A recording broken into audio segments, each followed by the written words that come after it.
ഛത്തീസ്ഗഡിൽ മലയാളി കന്യാസ്ത്രീകൾ അറസ്റ്റിലായ സംഭവത്തിൽ കേന്ദ്ര ആഭ്യന്തരമന്ത്രി അമിത്ഷായ്ക്ക് കത്തയച്ച് ACC general secretary KC. Venugopal. BJP ഭരിക്കുന്ന സംസ്ഥാനങ്ങളിൽ ന്യൂനപക്ഷങ്ങൾക്കെതിരായ ആക്രമണങ്ങൾ വൻതോതിൽ വർദ്ധിച്ചു. കന്യാസ്ത്രീകൾക്ക് നേരെ ബജ്രംഗ് ദൾ നടത്തിയ ആക്രമണം ഭരണകക്ഷി ആക്രമണങ്ങൾക്ക് പിന്തുണ നൽകുന്നുവെന്ന് വ്യക്തമാക്കുന്നുവെന്നും കുറ്റവാളികൾക്ക് കനത്ത ശിക്ഷ നൽകണമെന്നും കെ.സി. വേണുഗോപാൽ ആവശ്യപ്പെട്ടു. കന്യാസ്ത്രീമാരെ ഉടൻ മോചിപ്പിക്കണമെന്ന് പ്രതിപക്ഷ നേതാവ് വി.ഡി. സതീശനും ആവശ്യപ്പെട്ടു. നമ്മുടെ കേരളത്തിലെ രണ്ട് കന്യാസ്ത്രീ സഹോദരിമാരാണ് ഇപ്പോൾ ഛത്തീസ്ഗഡിലെ പോലീസ് കസ്റ്റഡിയിൽ കിടക്കുന്നത്.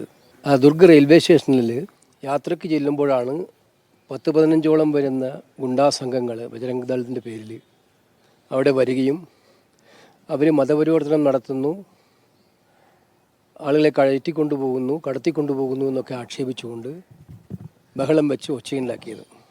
ഇത് ഒരു റെയിൽവേ സ്റ്റേഷനകത്താണ് നടന്നിരിക്കുന്നത്. അവിടെ പോലീസുണ്ട്. ഇത് കഴിഞ്ഞ് പോലീസ് വരികയും ചെയ്തു. ഇവർ ബഹളം കൂട്ടൽ തുടർന്നു, ബജരംഗ് ദളുകൾ. അതിൻ്റെ അടിസ്ഥാനത്തിൽ ഇവരെ ജയിലിലാക്കി. ഈ നാട്ടിൽ എന്ത് നിയമവും നടക്കും?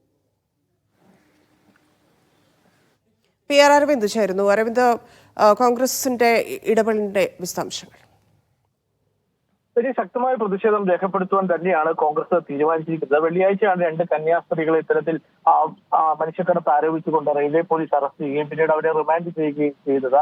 ഇത് കൃത്യമായി ബി.ജെ.പി സംസ്ഥാനങ്ങളിൽ മാത്രമാണ് നടക്കുന്നത്. ക്രൈസ്തവ വിഭാഗങ്ങൾക്കെതിരെയുള്ള അതിക്രമമാണ് ഇത് സൂചിപ്പിക്കുന്നത്. അതുപോലെ തന്നെ ഭരണപക്ഷം ഇതിന് പിന്തുണ നൽകുന്നുവെന്ന് വ്യക്തമാകുന്നെന്ന് കൂടി ഇപ്പോൾ കെ.സി. വേണുഗോപാൽ ചൂണ്ടിക്കാണിക്കുകയാണ്. പാർലമെന്റിലടക്കം ഈ വിഷയം ഉന്നയിക്കുവാൻ കോൺഗ്രസ് തീരുമാനിച്ചിട്ടുണ്ട്. ഇതിനു പുറമെ കേന്ദ്ര ആഭ്യന്തരമന്ത്രി അമിത്ഷായ്ക്കും അതുപോലെ തന്നെ ഛത്തീസ്ഗഡ് മുഖ്യമന്ത്രിക്കും കെ.സി. വേണുഗോപാൽ കത്ത് നൽകിയിട്ടുണ്ട്. കൃത്യമായ ഇടപെടൽ വേണമെന്നും ഇവർക്കെതിരെ, അതായത് ബജരംഗ് ദൾ പ്രവർത്തകരാണ് ഇത്തരത്തിൽ പ്രതിഷേധിക്കുകയും മതപരിവർത്തനം അടക്കം ആരോപിച്ചത്. ഇത്തരത്തിൽ ബജരംഗ് ദൾ പ്രവർത്തകർ കൃത്യമായി ഓരോ സംസ്ഥാനങ്ങളിൽ, ഛത്തീസ്ഗഡിൽ മാത്രമല്ല ഒഡീഷ അടക്കമുള്ള സംസ്ഥാനങ്ങളിൽ ഇത്തരമുള്ള അതിക്രമങ്ങൾ നടത്തുന്നു. കുറ്റക്കാർക്കെതിരെ ശക്തമായ നടപടി വേണമെന്ന് തന്നെ ഇപ്പോൾ കോൺഗ്രസ് ആവശ്യപ്പെടുകയാണ്. നേരത്തെ CBCI ഇത്തരത്തിൽ പ്രധാനമന്ത്രിയുടെയും അതുപോലെ തന്നെ ആഭ്യന്തരമന്ത്രിയുടെയും ഇടപെടൽ ഈ വിഷയത്തിൽ ആവശ്യപ്പെട്ടിട്ടുണ്ട്. കൃത്യമായ നിർദ്ദേശങ്ങൾ നൽകണമെന്നും കന്യാസ്ത്രീകളെ ഉടൻ തന്നെ വിട്ടു അയക്കണമെന്നതാണ് CBCI ആവശ്യപ്പെടുന്നത്. നിലവിൽ അവർ ദുർഗിലെ ജയിലിലാണ് ഉള്ളത്. കാരണം വെള്ളിയാഴ്ചയാണ് അറസ്റ്റ് ചെയ്തത്. ഇതിന് പിന്നാലെ അവരെ റിമാൻഡ് ചെയ്തിരുന്നു. നാളെ ഈ ജാമ്യവുമായി ബന്ധപ്പെട്ട നടപടികൾ ആരംഭിക്കുമെന്ന് തന്നെ CBCI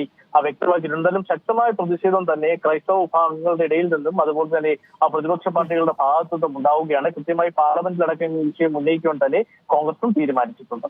ശരി അരവിന്ദ്.